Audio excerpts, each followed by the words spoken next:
Hello?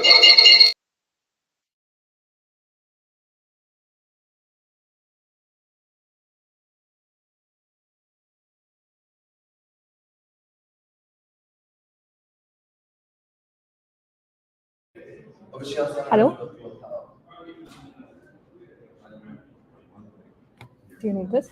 I don't know. I'm just waiting for him to tell me that he has audio. Sorry, can you speak? I just want to see if it's coming through. Testing. 1, 2.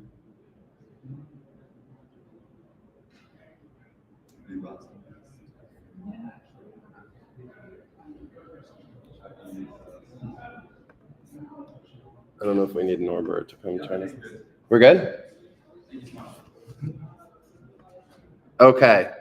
Well, and let's see. You might want to use this for the people in the room too. I'm gonna just introduce. I think I'll be able to project. What? I think I'll be able to project. Okay, great. Yeah? Okay, then Okay. It's all you. Okay. Ahshita is going to be talking about career conversations. Very excited. Thank you all for coming, and go for it. Thank you for coming.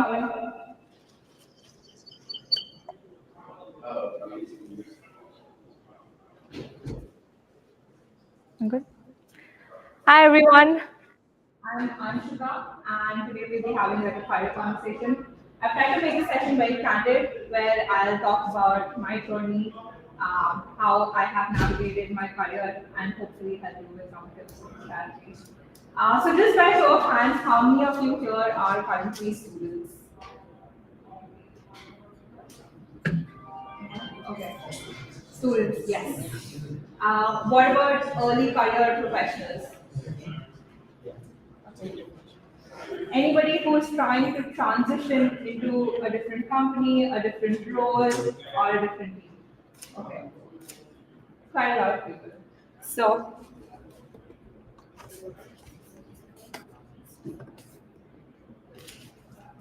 my agenda for this session is first I'll tell about my journey. Second, how I landed a full-time job in tech and how you could also do that. Third, breaking into product management. And fourth, navigating a tech career as a woman. And towards the end, if you have time, we can also address Q&A during the session or afterwards. So starting with my journey, I'm currently a product manager at Hewlett Packard Enterprise. But I started as a computer science major. In high school, I took this one computer science class where we wrote a Java program, and I thoroughly enjoyed it. And I was like, okay, I need to do something in computer science. So I did a computer science and engineering, graduated, got my first job at Microsoft as a software engineering consultant. I worked in web applications, IoT, then cloud and AI, and somewhere in the middle, I spoke with a lot of clients at Microsoft, and I really enjoyed that role. I liked being at the forefront, speaking with clients, see how we can help them as Microsoft. And with these client consulting projects, I realized that I want to do more of this. And I kind of identified as product management being my next step in my career. And I also chose to do a graduate program. So I did a master's from University of California, Berkeley. The program I did was information management and systems. And at Berkeley, it was designed as an interdisciplinary program. So I did a lot of technical courses as well as business and management courses. And from there, I was able to transition into product management at HPE.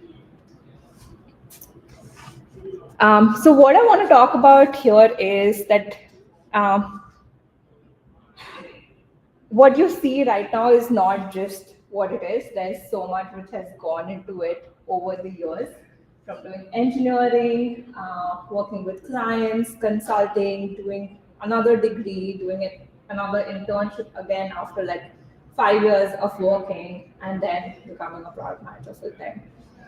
So for some of you who might be trying to navigate your career as well, be it finding your first job or transitioning into a new role or a new team or a new company, some things which worked really well for me was just first and foremost, talking to a lot of people. And this could be as many people as you can, be it your peers in the place that you're working, finding people on LinkedIn who would be willing to talk to you, conferences and sessions like these where you gather so many different perspectives.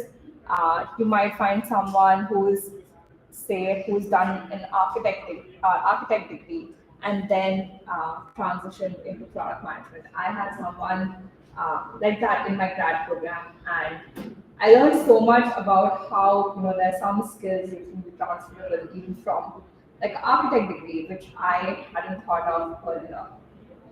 So you never know what you can learn from just having a conversation with someone new. You'll gather new perspectives, and this will also help you shape what you want to do next.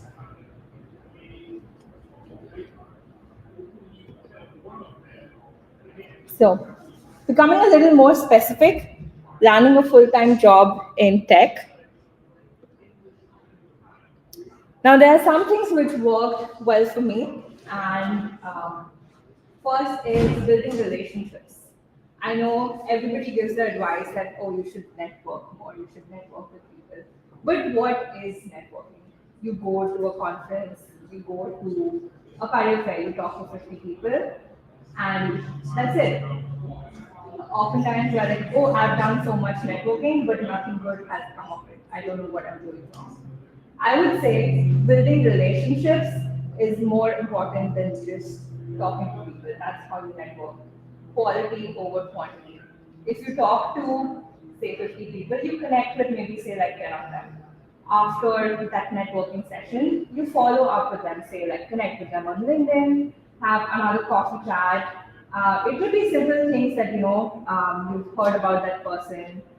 Okay, they are a software engineer at a startup, at a health tech company, and you come across a blog which you find very interesting. You share that with that person, and that keeps the conversation going, so that few months down the line, that person remembers you and is able to either reach out to you for help, or you're able to reach out to them.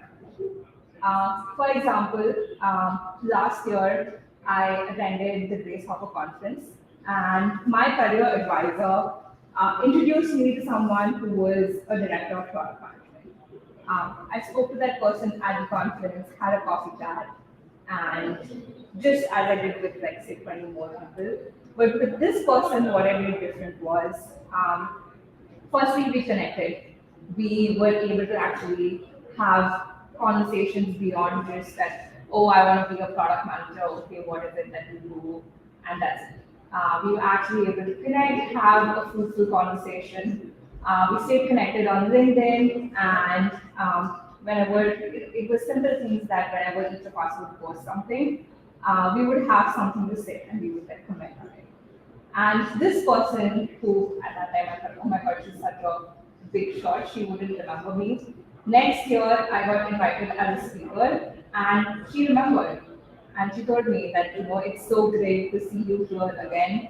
And she also mentioned the things which my career advisor had told me. So there were two things which worked in my favor. One was that I stayed connected and made an effort to build that relation. And the second was that my career advisor was an advocate and a sponsor for me. She would talk me up to different people, and that really worked well.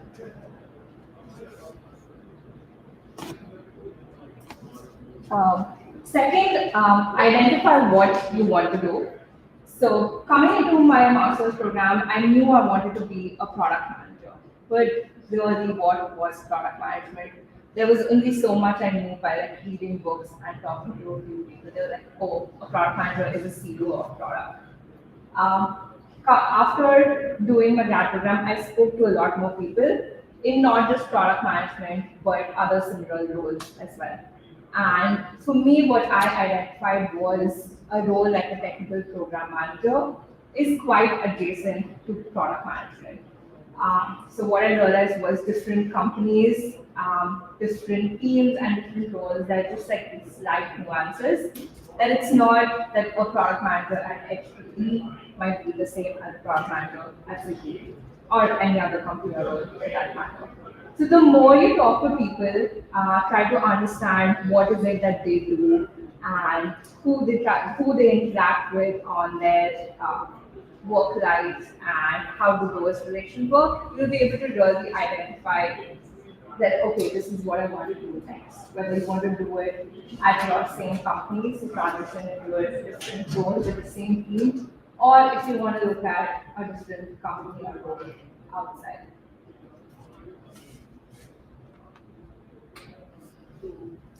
And third is identifying the right people, finding your advocate and sponsor. So a lot of people seek out mentors, but apart from mentor, you also need to have like an advocate or a sponsor for you. For me, my career advisor really did that for me in the industry. She was pretty well connected, not just with the different alumni from my university, but because she had worked in the industry as well, she knew a lot of people. And whenever I would reach out to her, she would either connect me with someone who would be able to talk to me and also talk me up. So the person who I would connect with, they would be interested in talking to me because I had a sponsor and they felt that, okay, this person, it makes sense to talk about. So having that sponsor or advocate is really important. It could either be your mentor, your manager, or perhaps even your teammate. You never know if your teammate moves to someplace else and they can talk about you to people, talk about things. They can be your advocate and sponsor also.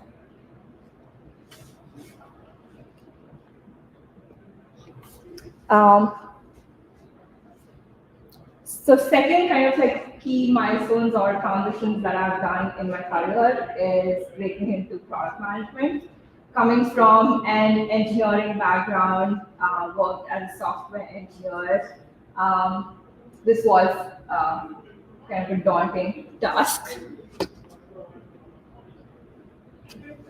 And a few things which I have learned in this journey, which is very important, is first and foremost, having the product mindset. Now, what really is a product mindset? This is that whenever you look or think about a product, you are able to break it down and see what is working well and what isn't. It doesn't always have to be a technical product or a software application. It could be something as simple as, say, your bag or you're working out, say, your yoga mat. Like, what is it doing for you or not? And how I built this and exercised this was whenever I would have free time, my friend and I would kind of like made a pact that we would each like pick a product and just break it down and talk about it to each other. So things like when we're just like walking home from university, we would pick something like for one day it was like, okay, we have a yoga mat, like why do we like this yoga mat? And simple things like I like my yoga mat because it was foldable as opposed to being the rolling yoga mats. And things which worked well was because it was foldable. Usually once you're done working out or doing yoga, you need to bend and roll it up. That can be really daunting after you've done, like, say, a leg day. But a foldable yoga mat, how this one worked was you just like lift it up and it's folded in zigzags. So if you just like drop it down, it would fold onto itself. To me, that worked really well for me because after working out, that 10 seconds of rolling a yoga mat was really painstaking. And I would rather just like leave it on the floor until the next time I need to move it again. So simple things like that. We would work with just regular day-to-day products just to get our mind exercising and to build that product muscle so that we can think along those lines. And I also practice with like other folks who might be interviewing, so build that practice with even like SaaS products or any of the like other software applications that we use and be like, or even like hypothetical situations. There are a lot of forums which exist now. You can maybe like connect with a peer or a friend or other tools like Exponent. There's a lot more. Second is building a portfolio. For me, specifically, because I had already worked in the industry for a while, I did have some of that working knowledge, and I also did a grad program. So I did not want to, start as a entry-level product manager, which is why I built my portfolio and resume. This was by doing small projects in university, helping out product managers who are working full time, try to shadow them, give them suggestions. Something I know which my friend also did was whenever we were interviewing for a particular company, say pick a product from their portfolio that we like, break it down and think of suggestions, think of things that work well, think of improvements that you could make. And maybe propose that in your interview or just on the side. This would help you in two ways. One, you would get more practice and you would get more used to it. And second, the companies would see that you're actually interested. And third, interviewing. This is the most daunting task, especially if you're a student, even more so if you're an international student, because at the end of the day, you are on a clock and you need to get that job. Just going to be that way. Yeah. So for interviewing, some of the books which exist, like Cracking the PM Interview, it's a great book. The caveat is that it is a great foundations starting point. A lot of people kind of just finish that book and just say that you can finish it in one day, but more important, and this is what I have learned as well, is just practicing. You need to implement that, practice more, and then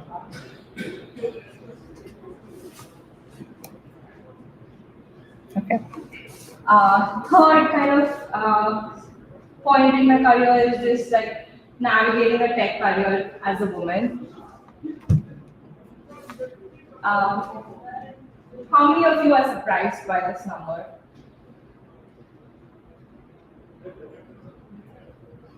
How many of you thought it would be lower? Yeah. How many of you thought it would be lower? And I'm hoping all of us want it to be higher. So this is the truth. When I thought about it, I honestly thought, I didn't expect it to be 50%, but I thought it would be somewhere in the 40s. But when I actually saw it, I was quite surprised as well. And at this phase in my career, I am trying to make like more active efforts to be an advocate and bridge this gap. But that's not how it started. For example, at my first job, going in, I was very enthusiastic about security as a technology, and I wanted to get into the security field. And I spoke with my manager, and he was on board with it. He was like, "That's great. Let me introduce you to this person who can be a great mentor." And he did. And I worked with him for a couple of weeks, a couple of months perhaps. And he asked me to build a partial application with a set of security features to get more hands-on experience. And I ran into some issues and I asked him for help. He helped me out, but at the end of it, he made a remark which really stuck on me. He said, don't think you're not able to do it just because you're a woman. And now this got me thinking, because I wasn't even thinking about this until now. I was like, wait, is that why I wasn't able to do it? Because until then, I just thought, okay, security is a very difficult field to be in. There are just 6 people in the entire company in that office who are on the security, so it must be difficult. But now I was thinking, maybe that's why I'm not able to do it. And a few weeks later, I spoke with my manager and I promoted into a different project. And now I always think about it like, what would have happened if I did not get that remark? Maybe I would have tried harder and not been so discouraged to do it. So since then, some of the things which I have done is became part of more ERG groups, and nowadays most of the companies have these. And I met two of my best mentors there, and they helped me both in the technical aspect in my projects as well as navigating my career.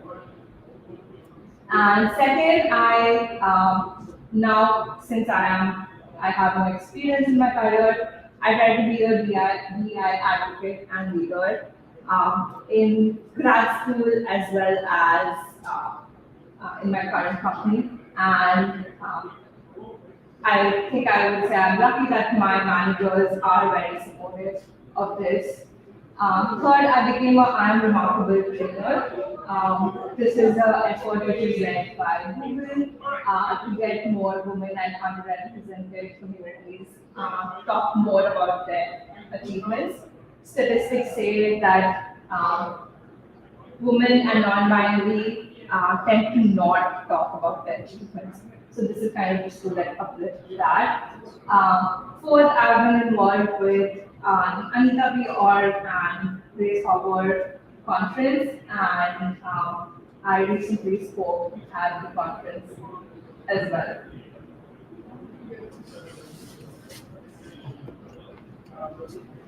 Yep.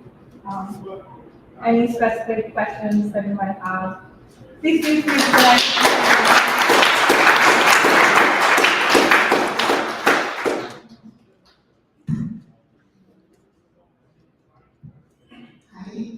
How do I pronounce your name? Ahshita. Ahshita. I'm Ahshita. I'm currently a PM and I'm transitioning to data science. And I think I've been like the wall between myself and my learning because I just feel myself, okay, I've done SEO, okay, it was app, it was easy, eventually. Now I'm in Python, it's simple. Next thing is like, oh, how do I like train models, new models, and the likes. So how do you stop that imposter syndrome from like ticking, to understand, especially as a woman? Yeah. Everything my husband says to me, so I think like, everything around me says that I do it, except myself. So how do you like pick out that voice in your head to get to the next level? Honestly, I would say there are times where I still feel the same way also, so I don't know if I'm completely out of it. But something which I try to actively remind myself is that where I am right now, there are people who want to be that, or people who are, say, like looking up to me and looking at me for like inspiration or just advice. So when I was trying to get into product management, I was like, okay, maybe I can't do this. I should just like go back to being a software engineer. And whenever I would share with people that, oh yeah, I'm doing a master's at UC Berkeley, people would be like, what? You're at Berkeley? Like that's it. I was like, oh, is it that you fail to recognize your achievements? So like you said, you are a PM right now. I wanted to be a PM. So at that time, I would have like there would be so many people who would like kill to be a PM. So don't fail to like recognize your achievements, and of course like work towards your goals. Try to have like more say like specific milestones. Say like you said you want to be a data science engineer. You have experience in like set level of technologies. Maybe you can have a milestone that okay, in the next 3 months I'm going to build like this particular project, and that would help you become like one step closer to being a data scientist.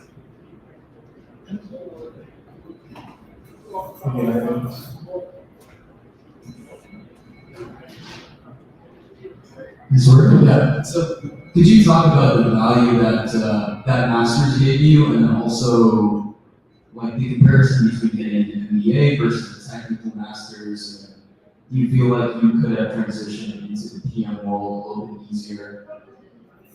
Or transitioning with and without, and the value that you kind of gain with it? Because it's something I'm kind of considering as well. Okay. I was in the exact same shoes, but I was considering like an MBA as well. I can tell you things that I really liked about my program, and I also did like some more courses with the business school, so I can talk about things as well. What I liked about my program was it was very, very interdisciplinary. Starting with the kind of people who were part of the cohort to number of like, types of courses. So cohort-wise, like I mentioned, we had people who were like, say, an architect trying to become a data science engineer. I had people who were graphic designers who wanted to become more technical, delve into more UX. So what I really learned was different perspectives because I just had the perspective of a software engineer. I did not know how a UX researcher thinks. I did not know how a data scientist thinks. So that program and that cohort really gave me that. And from the courses that I did in the business school, what I really liked was people came in with a lot of working experience. There were people who were already product managers for 5, 6 years. There were people who had come from so many industries, from banking, from consulting, from finance. So at the end of the day, it really depends what you want. So I would say maybe to make it like more measurable, write down like what skills you already have and see what you want to do. Say for me, it was like product management. I wanted to gain more perspectives. I wanted to gain more business skills and see where that gap is. And then you can see like which degree would fulfill that more. Yeah, hi. So this is Anne. First of all, like congratulations on breaking into PM. So like, a lot of people wanted to do it. And second thing is, like I have a specific questions regarding the portfolio. Like you being a software engineer, like me being a software engineer from like the last 10 years, like we have mostly worked on the StarCoder on the technical side, and that might be like coding or front-end backends. So how, like, let's say, while doing an HP or any big tech, will you consider your software experience, or like you have to design the PM code from scratch, whether it's Figma or mockups or anything else? Then you would definitely have to do a mix of both. Even as a software engineer, you have so many skills which are transferable. For example, one project that I worked on, like the solution architect running my team had designed it a certain way. When I went through that, I actually broke it down and gave him a suggestion that maybe we could do this in this different way, and these are the ways that it would be better or different, and why we should do that. So, for example, at that point of time, the customer had a need that they wanted something very secure and they wanted something very fast. So I was like, if we do, say, design A, it's going to take us 6 months of time, but it will be very secure. Versus design 2, we implement it, we have a smaller scope, but make it very secure, and then iterate over it. So this is just an example. But you can see like this is how a PM mindset works as well. So you can showcase that as an example that when you had that mindset, and this is how you work on your project. If you have say any other like, leadership roles, I did client consulting, so that is another aspect of product management, like being product user. And if you can have like a side project where you are like the product manager, or if you can like shadow a product manager, this will work both ways. It will also give you the experience so that you can be very sure that you want to be a PM, because you do not want to, after 10 years, leave your software engineering, go into PM, and then 6 months later, let's wait, this is not what I wanted. So if you can build like smaller projects and do those, it will help you become more sure as well as add to your profile. Thank you. Do you have any other questions? All right. Please give a big round of applause for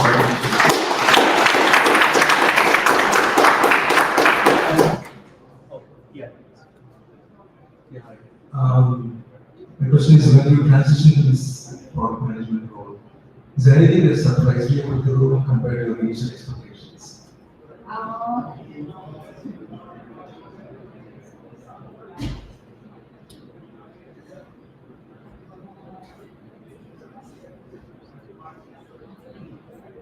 Uh, this could also be like very specific to the role that I'm in.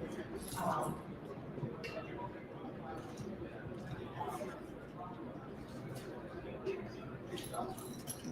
I think apart from like product management, like what I thought was product management would be like a lot of like strategizing, road mapping, implementing, which are like the good parts and the exciting parts. But at times in the product life cycle, like for now, my product is just sustaining. So there isn't like as exciting or as many new things happening, but I kind of just have to like make sure the product sustains. So it really depends on like phase of product and what happens. So usually from the outside, you only see the things which are like glittering or which are like the best parts. But as with any job or role, you also have the things which are say like just ordinary. Yeah.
So we would like to introduce our last speaker, Maitreyi. Yep. From MathWorks. That is correct. And she is going to, I'm sure none of you have heard anything about over the last year, which is the topic of generative AI, which I'm sure you're not surprised that we have at this event today. Seeing as 2 days ago was the 1-year anniversary of ChatGPT coming into all of our lives. So it's a lot to live up to, actually. So here's code generation and code completion using generative AI with Maitreyi. Thank you. Thank you. So I'm having a little bit of echo. I don't know if, actually, let me fix it. Sorry. So I'm going to talk about code generation and code completion using generative AI. My name is Maitreyi, and I work for MathWorks. I've been doing AI for code for a while, before ChatGPT came along, and before GitHub Copilot came along. So when it did release, it was a whole thing where we were like, oh my God, what do we do? We've been working on this whole other thing, and we've been using LSTMs and transformer architectures trying to build our own thing. And now we have ChatGPT, and you could just ask, hey, how do I complete this code? And it just tells you what to do. So some of what I'm going to talk about is to set a little bit of context about what MathWorks does, why code generation is a part of our product. Then talk about what the landscape has been like for the last few years before this came along. And also talk about some of the techniques that are required specifically for code applications when it comes to code generation using generative AI. All right, so I just described the agenda, so let's dive in. MathWorks basically makes technical computing software. We have about 5 million users. Our products are MATLAB and Simulink, and they're mainly used for engineering and science applications. So lots of code writing for manufacturing, defense, cars, commercial aircrafts, consumer goods, etc. So with that, for developing these products, you obviously need to write a lot of code. You need embedded software applications to put in your cars, in your commercial aircrafts. You need model-based design for your smartphone applications, as well as for your consumer goods. Now, if you're going to write this code, you can utilize generative AI. Now, since the advent of ChatGPT, can I get a show of hands of like how many of you have used ChatGPT for helping out, write a snippet of code? There we go. I've heard so many people talk about how it solves the blank slate problem. Like when I don't know how to start writing code for something that I'm starting from scratch, ChatGPT will help you figure out how to write your project directories and like how you should structure your project, how to, what functions you need, what designs you need for like your object-oriented like architecture and such. Here I have this simple example of how can I use Selenium to automate a web page. And ChatGPT gives me some pretty standard instructions. This is step 1, this is step 2, this is how you do it. And previously, I would have probably watched a YouTube video, right, to see, okay, how do I automate this web page? Or I would have read some Stack Overflow posts or some blog posts that would help me get to the answer of how I should go around doing this. But with ChatGPT, I've kind of leapfrogged all of that, and I've asked it to just give me the step-by-step instructions on how to do it.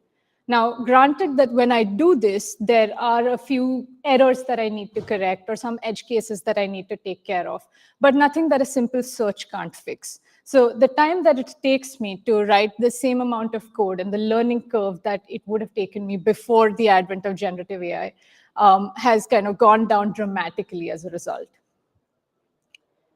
So if you've heard of generative AI, you've obviously heard of large language models. Now, large language models are what are powering these generative AI applications like ChatGPT. And large language models are nothing but a type of AI model that generate text based on probabilistic distributions. Now, they're trained on huge amounts of data from natural language like the common web, Stack Overflow, GitHub, what have you. And they're trained with millions to billions of parameters. Generative AI is a type of AI that creates new content based on what it has learned from existing content.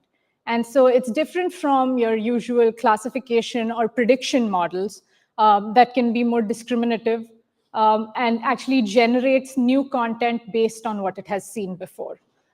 They're also generating images and audio apart from text. And some of the examples of this are Palm, GPT-4, Llama 2, Codex, etc. Now, LLMs generate outputs word by word. So it's not that it's like planning what output it wants to generate. It generates each word and looks at the probability distribution of what comes next. So I'm just going to give you an example here. So here I have accelerating the pace off, and off had the biggest probability distribution. And then we have engineering, and had the biggest probability distribution, probability, and science. And with that, essentially, what we see is, having seen the previous word, we generate what comes next according to the whole sentence that I have seen now. So that's basically something called autoregressive generation. But this is not to say that LLMs understand text the way humans do. It's just analyzing data and probability distributions and recognizing those patterns to generate the next word. Now, large language models have evolved to large billion parameter neural networks, but the idea isn't new. We've had large language models for a while, and back then, 340 million parameters was a large model. Now we have seen GPT-3 and GPT-4 with millions and billions of parameters.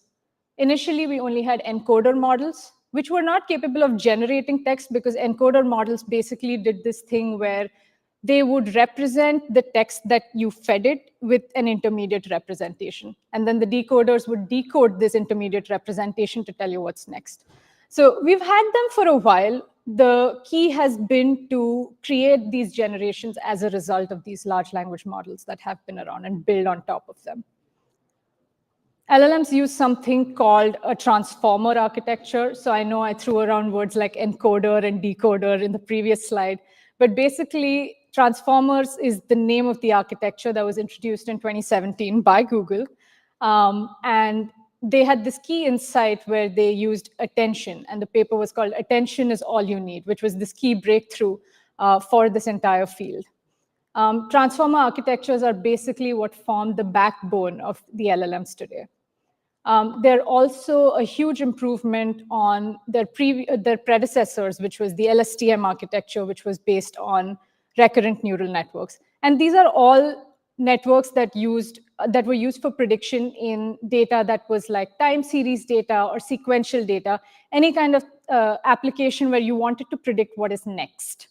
And so LSTMs, RNNs, and now transformers are all extremely good at doing that.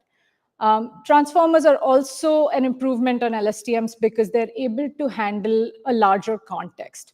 So you can look back in history, further back in history than the predecessor models. And therefore, it's very good for natural language processing. It's also applied to areas outside of natural language processing. We see it in audio and speech, text, images, videos, etc. So back to what the attention mechanism is. Well, attention mechanism is a way to figure out how to score a word in a sentence to show you what is relevant for its prediction. So for instance, if I'm saying, I give you a sentence and I tell you, pick out the word that I would need, or pick out the words that I would need to predict the next word I'm about to say. And so you would probably get rid of things like the, and you'd probably assign a very low importance metric to them. But you would probably assign a higher importance metric to, say, if the subject or the predicate of the sentence. And so attention was a way to mathematically capture this relationship between a large piece of text or a large sentence, where I knew exactly what to pay, quote unquote, attention to predict the next word in the sentence. So that was the key breakthrough of this attention mechanism, which is useful for natural language prediction. Now, I've spoken about natural language prediction a lot, but generative AI has been specialized for coding applications as well. You can use fine-tuning or some sort of task-specific training to use generative AI for code data sets. These applications include code auto-completions, natural language to code, documenting the code you've already written by explaining the code, debugging, as well as test case generation.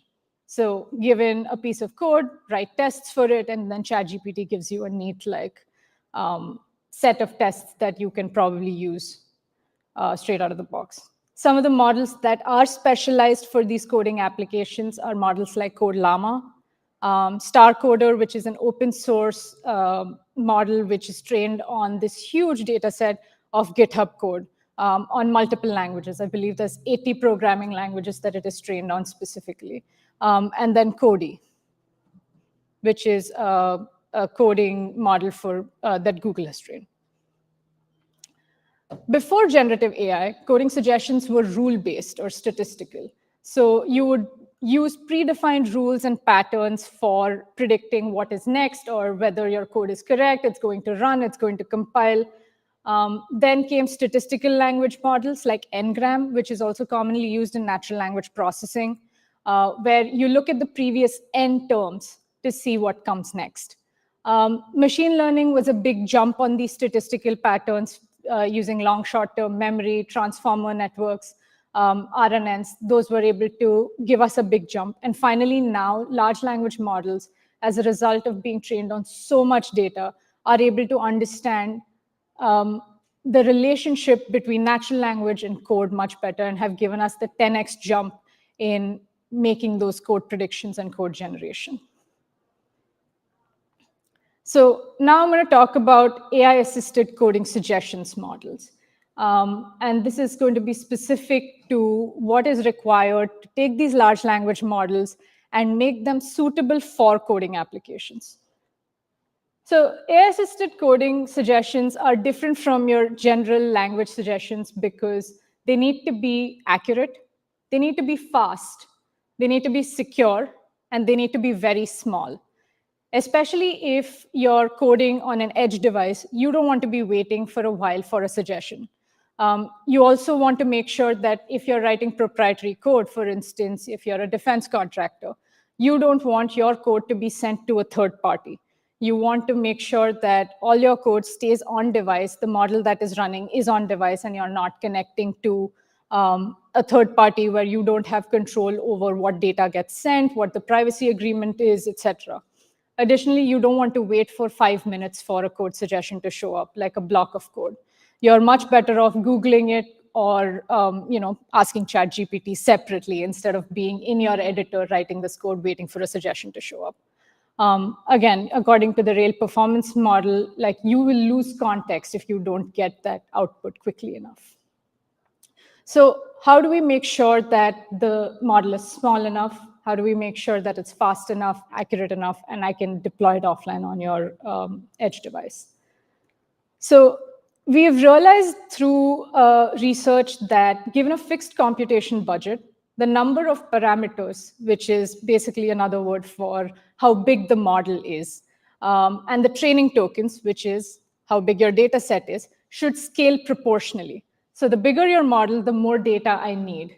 And for things like coding applications, you'll realize that I don't actually need the knowledge of the World Wide Web to give you good coding suggestions. I just need to know language constructs and the way the programming language is commonly used to give you the best coding suggestions. So we saw this and we decided, hey, what if we create a really small transformer model that is specifically trained only on MATLAB code to give you the best MATLAB suggestions? Like I said, I don't need to know the knowledge of the World Wide Web or how someone codes in a different language if I know how to code in MATLAB with specific use cases that our customers use. And so we were able to create a model that is magnitude smaller than the general LLMs. For context, GPT-3 is 175 billion parameters, and we were able to create a model that was 3 million parameters. So that was the key insight, right? We want to suggest highly relevant MATLAB functions to increase development productivity. And how do we do that? We get rid of a lot of the data that we don't need, and we only focus on the data by upsampling what we do need. We also had to perform a bunch of steps that got the model size down. So for instance, network pruning. It's a technique that we use to reduce memory and the bandwidth of models. We just remove redundant parameters that do not significantly contribute to the accuracy of the results. So for instance, I have this big model. Certainly, there are going to be some parts of this model that do not actually contribute to the results in any meaningful way. So we just get rid of them. That's called pruning. And there's like a bunch of pruning techniques like structured and unstructured pruning, connection and neuron pruning, static and dynamic pruning, which is basically, do I do this pruning beforehand before I deploy it, or do I do it during runtime, where I realize at runtime, I don't need these parameters, let's get rid of them. Another method for reducing the model size is quantization. Now, these models are essentially matrices of numbers, right? I'm just storing lots and lots and lots of floating point numbers on device to give you the predictions that I need. And I'm performing matrix multiplications at scale. Now, each of these numbers takes a certain amount of memory because I'm storing a certain amount of bits. I reduce the number of bits, I reduce the number of the amount of memory I need, and therefore my model becomes faster, smaller, and I'm able to basically make it more efficient. Projection is a third type of optimization technique that you can use to make your models smaller. And this is basically, if I have a big vector, say I have a vector that is 150, that has a dimension of 150, how do I project it into a smaller space while still retaining as much information as possible? And that is the general idea of projection. And so I'm projecting the network into a smaller parameter subspace to get a huge gain in the amount of memory reduction that I get. And we saw significant improvements after projection. We cut down our model size by nearly 60% straight. And then our average runtime also came down because of the reduction in the matrix multiplications that we had to do. We were able to do it faster. Finally, fine-tuning is something that improves the quality of code prediction. And basically what fine-tuning is that you take these models that are available out there and you train them specifically on your task. So, earlier I said you could just train your model without having the data of the World Wide Web because you don't need it. Instead, you could say, let me take the data that is already, this model that is trained on all this data, and in the last 2 layers, just say, hey, great, keep all this knowledge that you have, but also consider that this is the new data where you only have to predict MATLAB code. So somehow learn the patterns retain the patterns that you've learned from the vast amount of training that you have had, and now apply it to this very specific task of code generation and code completion. Fine-tuning is used to improve the model, and it's usually for a specified task. Coding suggestions is one such task. Finally, you also want your quality of data to be such that it is useful for your task. So for instance, balancing the data, usually through upsampling or downsampling the amount of patterns that the amount of data points that you have, helps prediction accuracy a lot. And this is a great example because this is a place where natural language and programming languages are very similar. There's something called Zipf's law, and it states that the most frequently used word in any language occurs twice as often as the next word, and so on. So it follows a power law distribution, which is something that we also see in programming languages.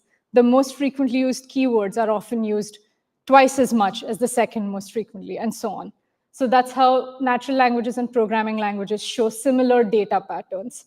And so data sampling is a place where you want to focus, because if you don't do it, your predictions are going to be very skewed in that your model is going to learn to predict exactly one thing all the time and have a very high accuracy, because that's the natural occurrence pattern in code as well as language.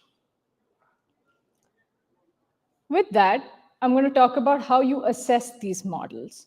if you're going to use generative AI for generating code, you're going to want to make sure that what you're generating is correct.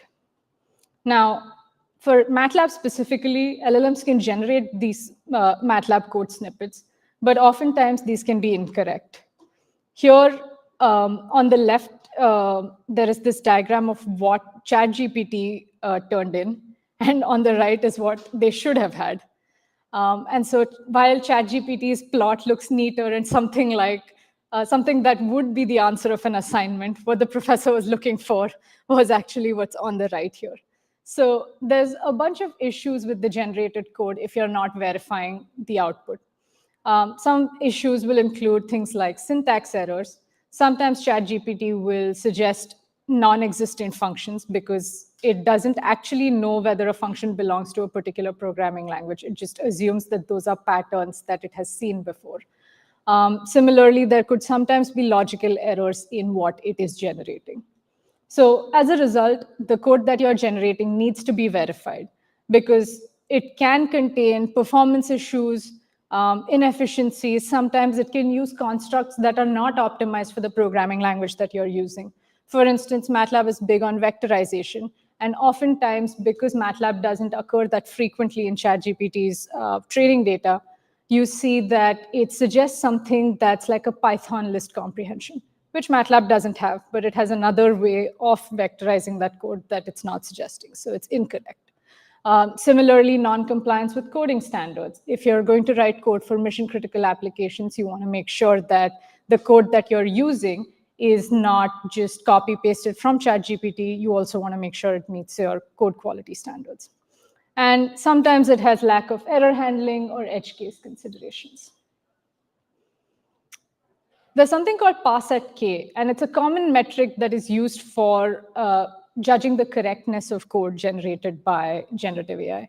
And pass at k is basically every time I give ChatGPT or any generative model some code, it will generate k samples of codes to satisfy this prompt.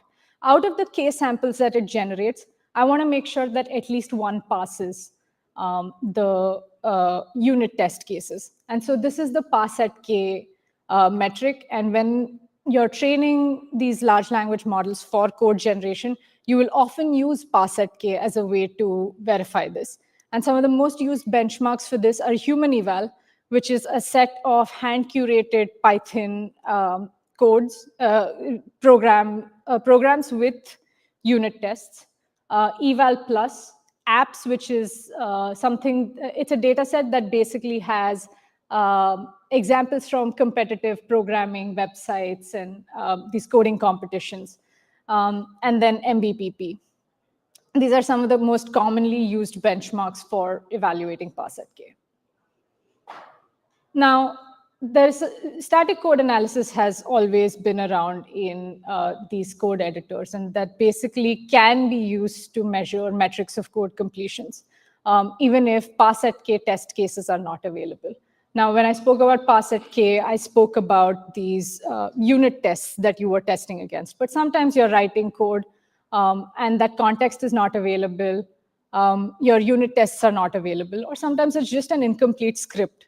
So you can't actually do pass at k to verify these logical completeness of the code. And natural language context is also unavailable because what you're seeing in the editor is just the previous code and at most other open tabs.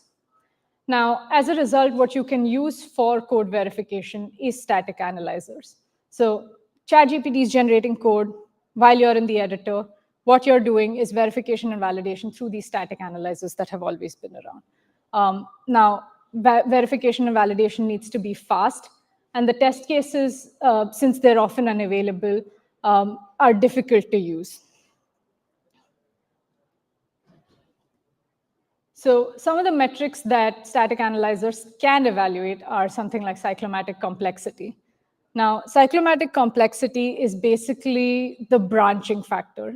I'm simplifying it a lot, but basically it's a branching factor saying if you have a lot of places in your code where you could take two paths, for instance, if-else loops, then that's something that contributes to your cyclomatic complexity. the more branches you have, the more complex your code is, and the more potential for bugs. Similarly, lines of code is also a metric that is used to measure code quality, because some of you might disagree with me, but every line of code that you write is a liability because there is potential for more bugs. And then code coverage, which is basically the percentage of code that is executed by tests. If you have low code coverage, it means that your tests are not covering enough of your code, and there might be bugs that are just undetected because they're not being tested. For generative AI code generation, you might need additional capabilities, like identifying if a function even exists, verification of logical correctness, and code quality and recommended coding styles. With that, I think I'm at time. I'm not sure how I did, but that was all I had.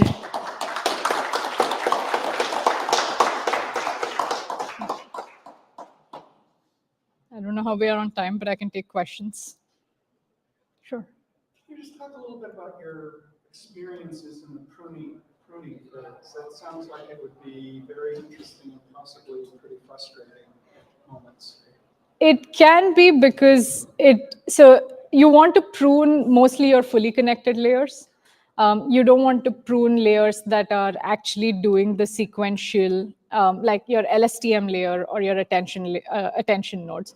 You want to mostly do pruning for your fully connected layers. And I mean, that was like a hard learned lesson, because we just said, hey, go prune this thing. We have like this API call, and we were like, take this network, figure out what is not contributing to the output, and just prune it. And then we saw like this dramatic drop in accuracy, because we were like, wait, what is happening? And then we realized that the sequential nodes that were actually being pruned were important, and we needed to retain those, even though they seemed like they were not contributing to the output. So I don't know if that answers your question. No, it was interesting. Very interesting. A lot to think about. Sure. So I was curious that which one should be preferred according to the cost. Should we prefer the transformers if we have like our data, like I am building product? So should I use the transformers or LLMs? Because which will be the cost efficient thing? The cost efficient thing, I mean, there's no simple answer to this, because that would depend on your budget, really.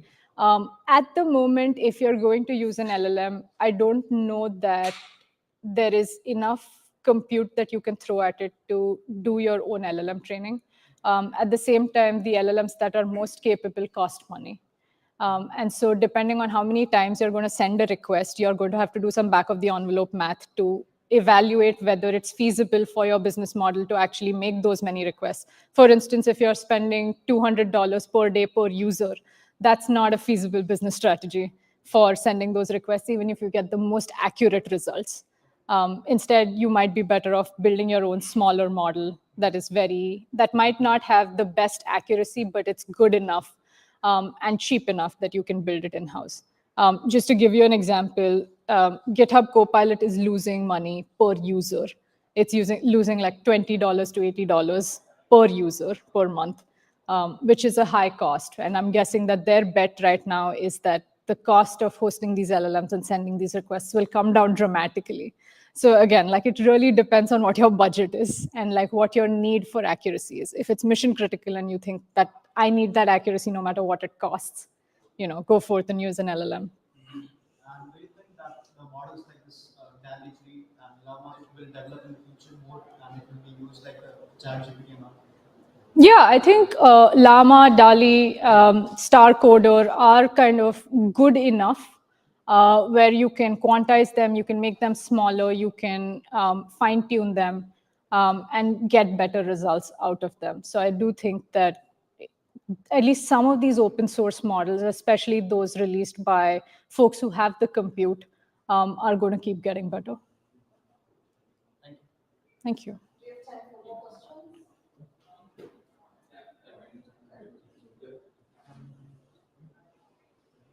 So when will we see this in the training of MATLAB as a product for MATLAB? Sorry, I didn't get the question. So this correctness a tutor to learn coding and small coding, and right now, as far as I've researched, GPT-4 is the best coding tutors out there, when will MATLAB, your company, will have an offering that is focused on MATLAB or MATLAB core? So we do have the transformer that I spoke about that is really small, the 3 million parameter transformer is live today. If you use MATLAB today, that's the model that is powering your suggestions that you're getting. That exists today. We are hoping to integrate more things that the user can opt into. For instance, every customer is different. Some customer might say, absolutely not, I'm not sending any data to an LLM. And so I need to have a way to provide useful suggestions for this user because they're saying, I don't want to use LLMs, show me something on my device. So both of those capabilities are, the second one of those is something that we're working on, but today we have transformers live in MATLAB that are providing those suggestions. Any more questions? I was recently at an event where lawyers were talking about the fair use that could be. So was that part of the consideration that like these unlicensed LLMs don't really look at their inputs? So MathWorks maybe wants one that you know everything was licensed going in. Exactly. I think that's such a big concern, especially when you have customers who have high security requirements. And so the transformer that we have trained is on only permissible license types, like MIT or Apache, things that are more permissible and for use for training. We haven't used anything that is outside of those license types for our training data. So we had this extensive data set approval legal process that we went through for that. But that's definitely a concern when using LLMs. We definitely have a class of users who are like, I don't care what data you trained on, just give me the best possible coding suggestions. And then you have a class of users who are like, if I see code that I have written that I have not licensed permissibly, and I see something similar being generated, yeah, I'm taking you to court. So you want to always be wary of what you're suggesting, what you're generating. And we don't understand how these LLMs are producing these outputs. So there is definitely that concern for any application, not just code. And in fact, I would argue that code is one of the safer applications compared to art or writing. Thank you. Thank you for your questions. Any more questions? All right, let's give a big round of applause. Thank you all very much.